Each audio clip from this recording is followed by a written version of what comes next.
来讲一件车祸发生伫苗栗一台轿车弄红灯失控，弄到对方的车。这台被弄到的车倒退几十公尺，超了20几公尺才停落来。唔若去伤到人的人家厝，一个伫出门口整理盆栽阿嬷嘛被弄到伤。是讲这台被弄到的车是安怎唔当店？警方讲驾驶是一个74岁老大人，可能是行了过头，袂记打洞啊。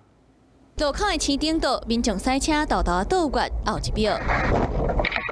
阮色的轿车冲红灯，正向弄到对面车道的修理车，修理车碰弄一个全倒退路，一直退，弄无打洞啊。过程中，毋若是超出车道弄到面体，佮有路边的车，伫咧门口整理盆栽的阿嬷嘛，互弄到着伤。我下来的时候，就全部都是已经围着人了。碰弄的修理车最后倒退20多公尺才停落来，是安怎驾驶发生事故，佮无打洞啊？警方讲，驾驶是一个74岁士大，碰弄到了后，敢若受到惊吓，敢若过hand道路，无想着去打洞啊，才会一路倒退路。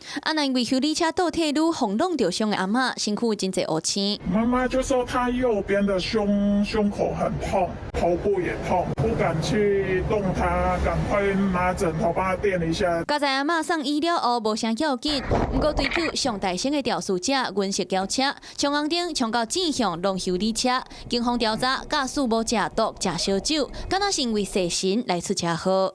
Hello， 我是雷亚，想要抢了先掌握最及时的新闻资讯吗？赶快订阅、按赞、开启小铃铛，锁定华视新闻 YouTube 频道。